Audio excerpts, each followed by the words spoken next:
please tell me your name and in what capacity you served in World War II? I was I was drafted into the Army from Springfield, South Dakota. I was a student at Southern State Teachers College, and to meet the quota, Bonham County had to meet a quota for draftees, so I was drafted out of college. At the time, there were about 52 students on the campus. Guess what? 5 boys, and the rest are all girls. I got drafted, so that left 4 boys, and 2 of those did not pass their physicals to get into the service, so they continued with their training. So there were 2 boys left with all those The girls. 2 boys left to go, and I went to Minneapolis, Minnesota, and then I was assigned to Camp Walters, Texas, for my training, boot training, combat boot training. And after that, I was sent home on a furlough. And I went to Camp Howes, Texas, to prepare for overseas combat live training. And I boarded a ship at Camp Shanks, New York, USS Brooks, October 6th, and landed at Marseille, France, October 20th.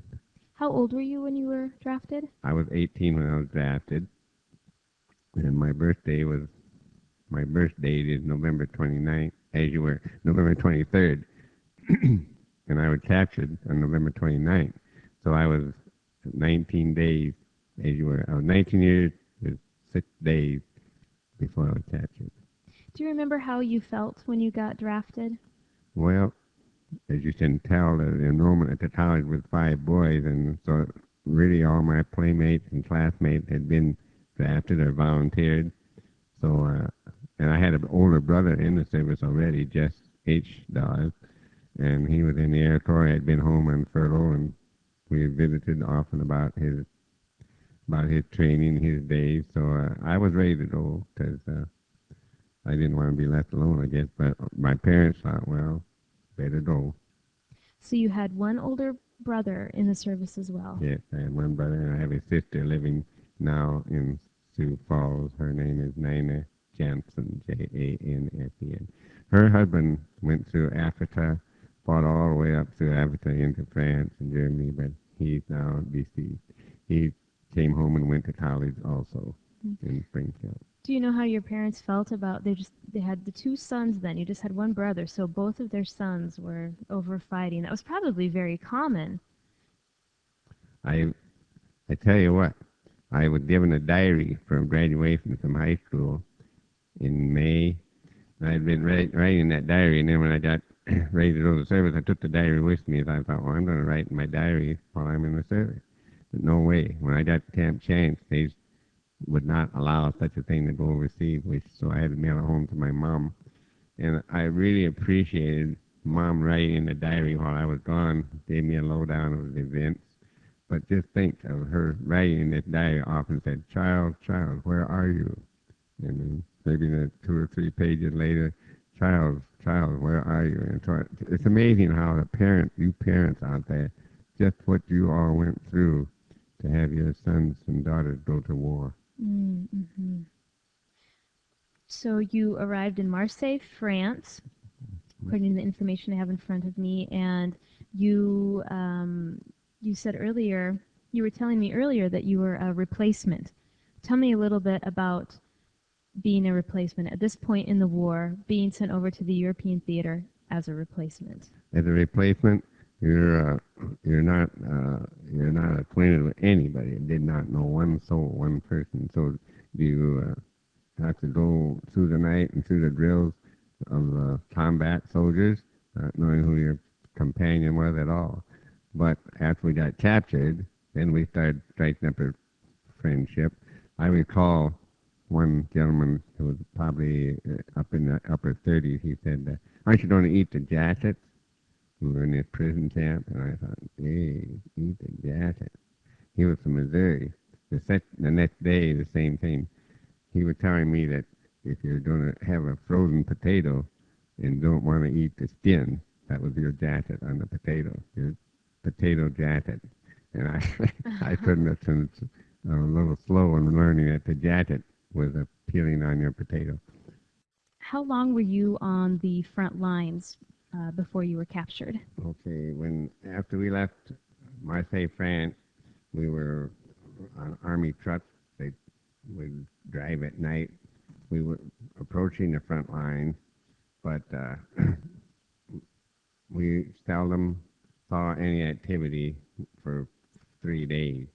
And then after that, we started seeing combat. So we learned how to dig the foxhole again. And the German army was zeroed in on our company very much on the 27th and the 28th. So we had medics of the whole battalion over helping my company B of the 103rd Infantry.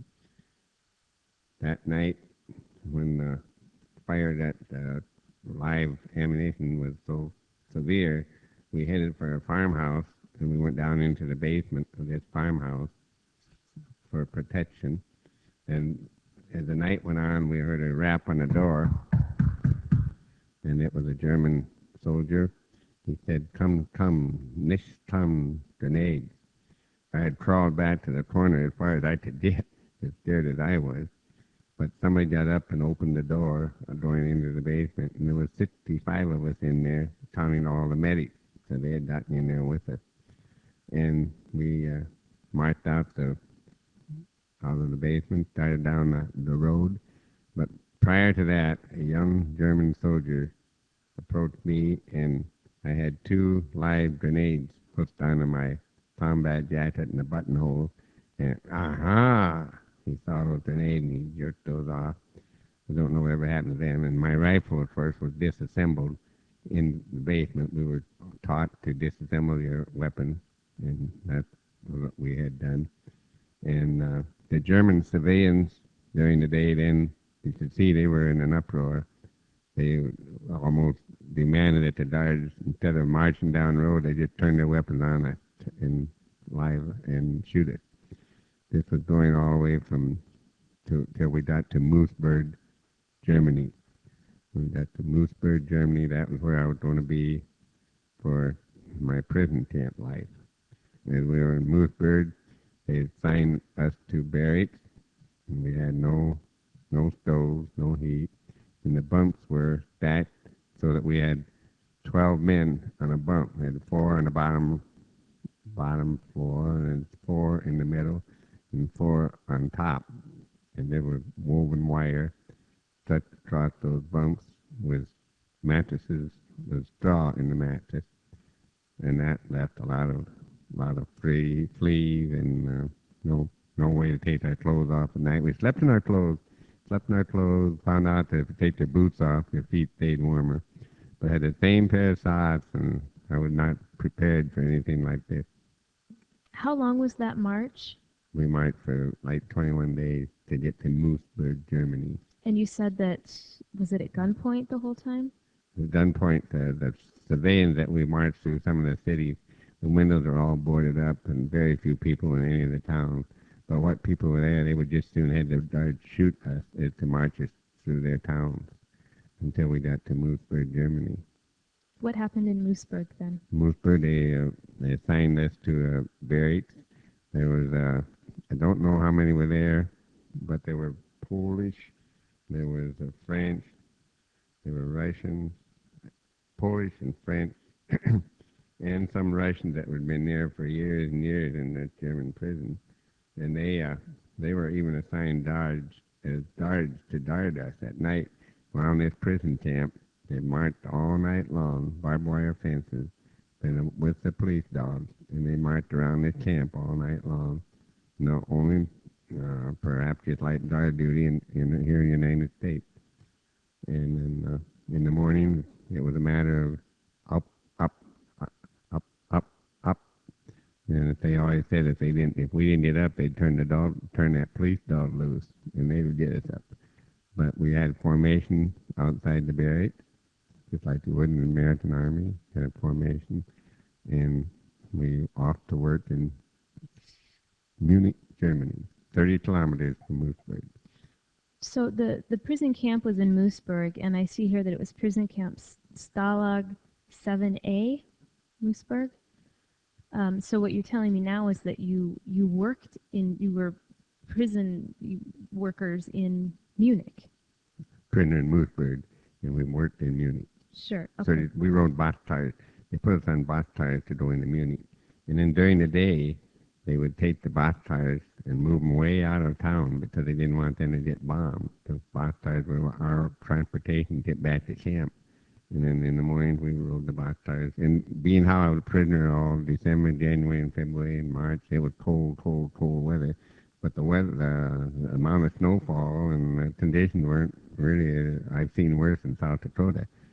Fortunately, we had a very good winter. Hmm. And then during the days in Munich, we were given shovels and wheelbarrows and spades to whatever the Americans had bombed. Some of the roads couldn't get through the roads, so we'd have to shovel and clean out these roads, try and make people could move around a bit, trucks and so on. And we got Red Cross parcels.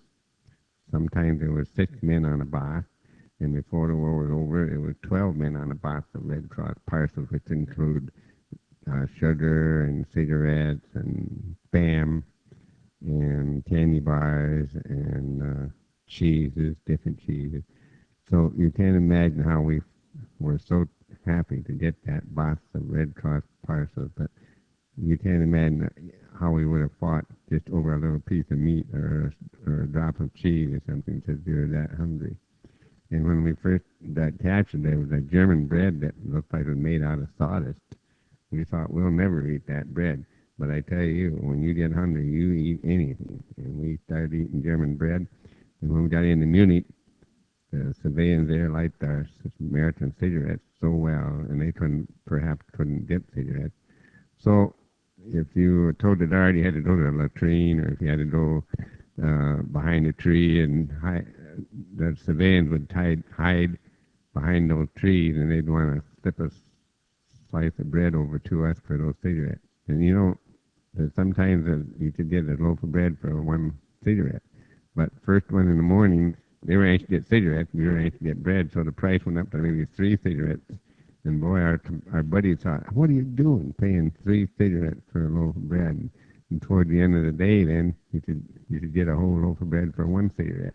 So they were that hard to come by. So there was a system. Yep. There in place. Yeah. How often did you receive those Red Cross parcels? We had 1 parcel a week to start with. But as the war got on, it continued, and perhaps a larger number of prisoners, they would cut down, so maybe we only get 1 parcel every 2 weeks. But something else I want to mention is that during the day in Munich, there'd be an air raid siren blow, just like we have now when we have a tornado in the area. They blow the siren. During the day, when those sirens blew, can you imagine those German civilians, older people, they were all senior citizens, packing up anything that they thought was of value, and they'd head for an air raid shelter. Maybe the next day, there wouldn't be any siren air raid warning. Maybe the next day, you'd get air raid warning twice. Can you imagine Americans putting up with something like this in our city, that we had to pack up and go, and then pack up and go back to your shelter? And us prisoners were the last ones in. They didn't want us to get bombed either, but after the civilians got in, then we could get in the air raid shelters also. And those were all built just like our subways in New York. Mm. And that happened quite often. I was going to say, how many times, say, in a week would there be an air raid siren? And Probably sometimes 3 times a week, the air raid siren.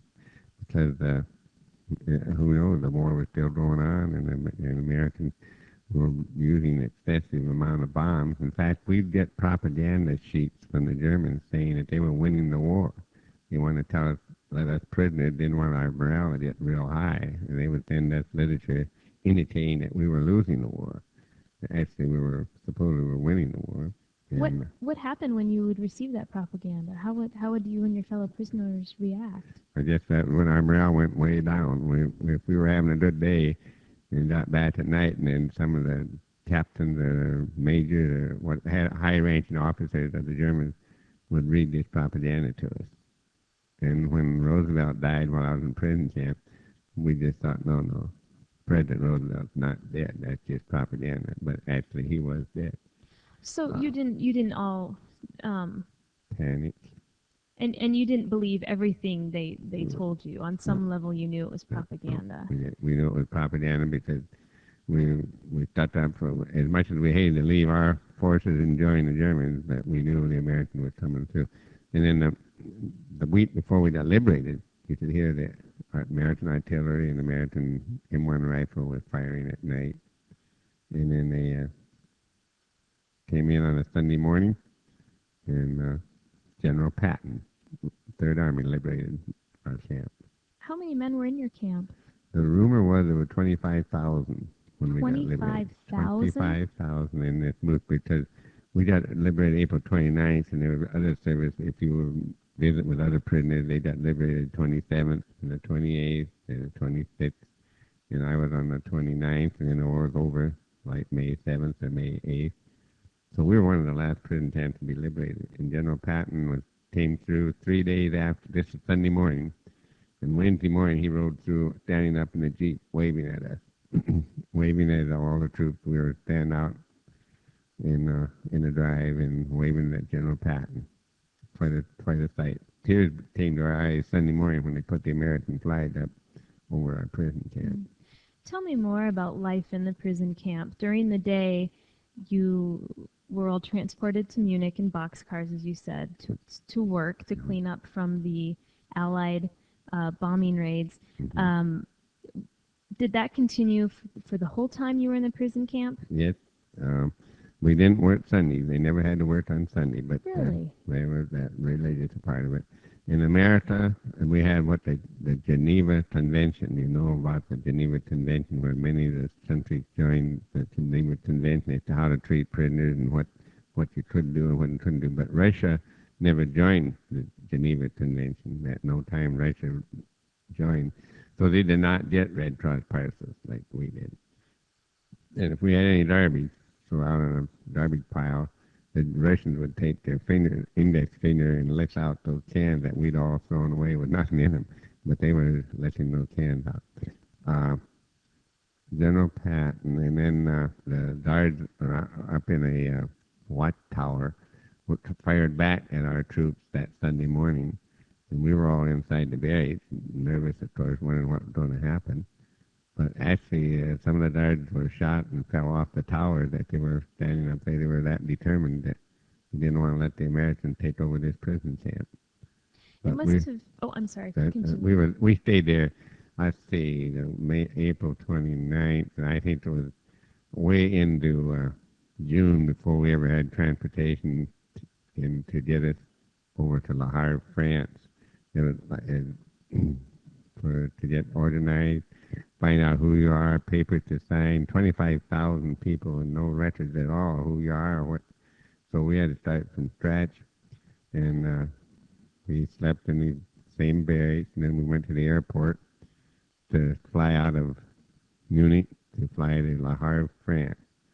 And I landed at Le Havre, France, and that was a little different there. We had prisoners, German prisoners were waiting on us. So we had no work details at Le Havre, France. We were treated royally by the German guards.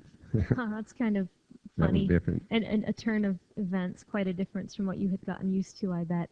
So life in this camp, there are 25,000 men there, and it sounds like it was Americans and Russians and who else? Polish, Czechoslovakia, French, and there's some other little country there, but they never were assigned the same areas. We all had our own area to stay in. We never met.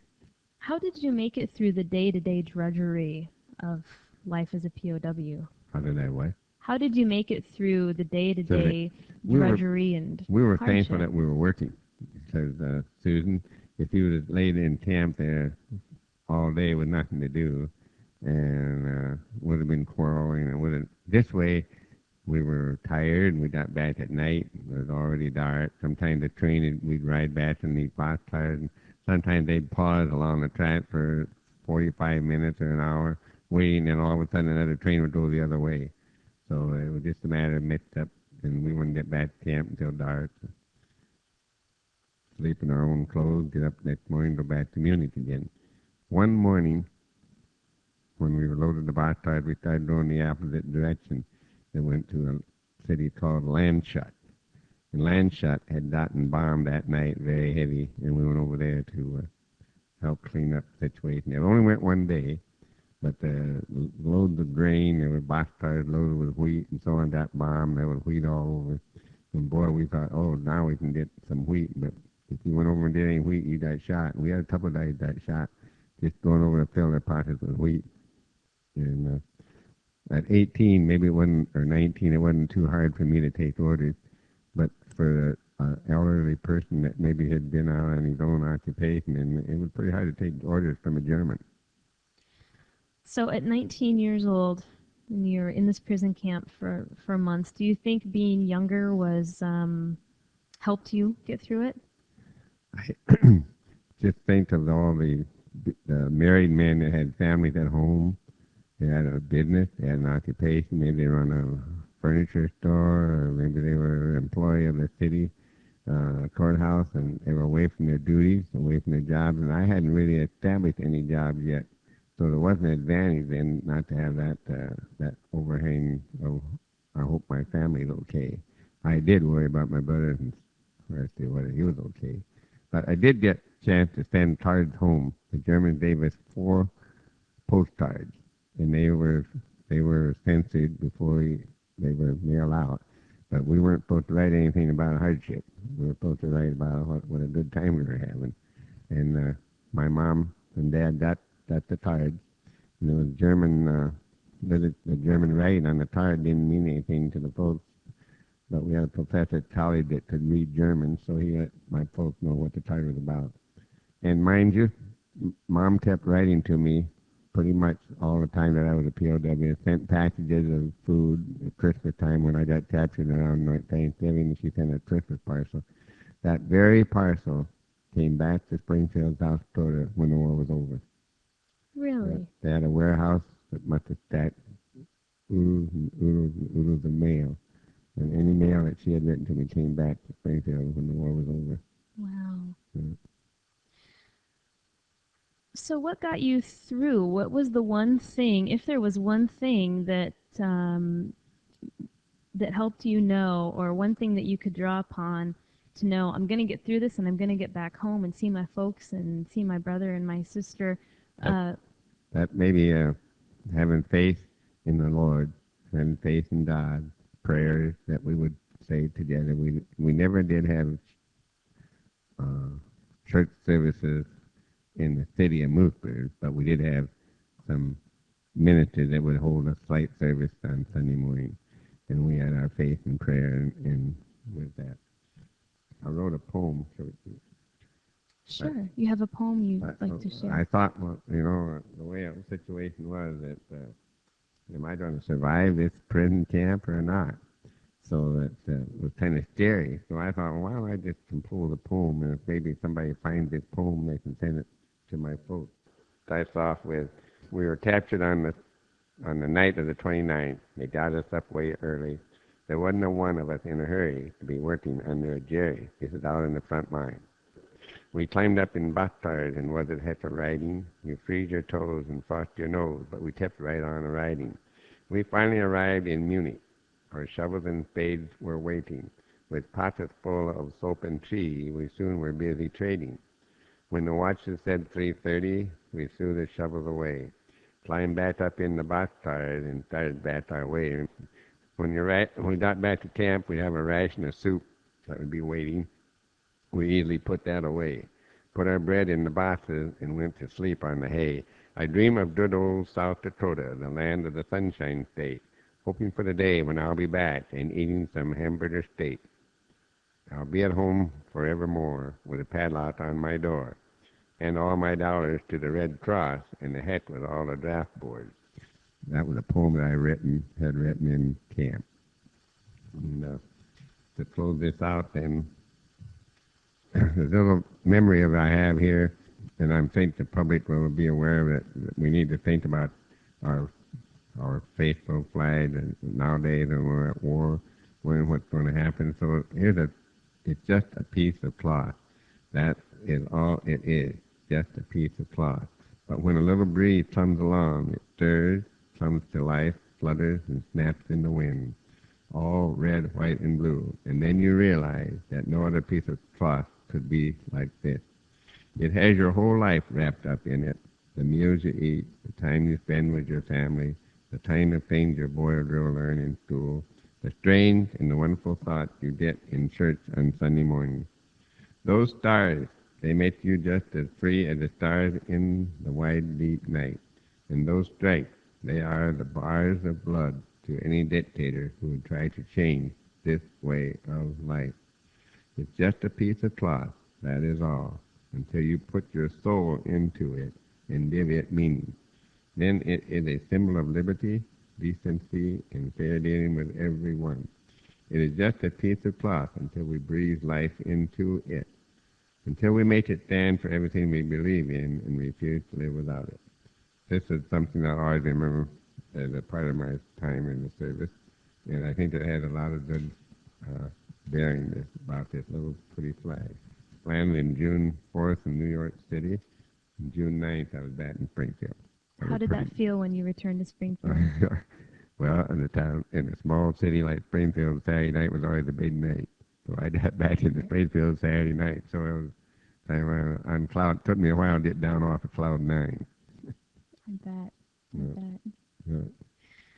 Charles, I'm wondering if you've thought about over the years how the war changed you, or what aspects of your war experience have stayed with you all this time. I tell you, Susan, when you put that Army gear on and you hold your right hand, get sworn into the service, it just sends shivers up and down your spine. You just feel like you're number one. And I will always feel that way. That when I went to serve my country, and when I got home, I joined the National Guard, because I think that every bit of public relations and military courtesy that we don't have in our homes anymore. We don't have a lot of respect because the parents are busy and don't have time to spend with the children. So I feel like I was raised at a good time, and I think Tom Brokaw, when he wrote the story about what was the word? The Greatest The Generation? Greatest Generation. I think Tom Brokaw hit the nail on the head. How do you think your war experience changed you? I think it did something about caring for your buddies and the person alongside you, even though you don't know them. You have to show some respect. And when we came by the Statue of Liberty in New York on the way home, that's a lot of pride and joy that you take, and we're able to live in America and do the things that we do. And it's oh God, our Father, it's just wonderful. Okay, anything else you'd like to share with me, Charles? I think I've talked too long, Susan, but if I've done it any good for you, I appreciate this opportunity to express my feelings. And like in the service, when you're on the telephone, they say over and out. Well, thank you, Charles, for your service to our country.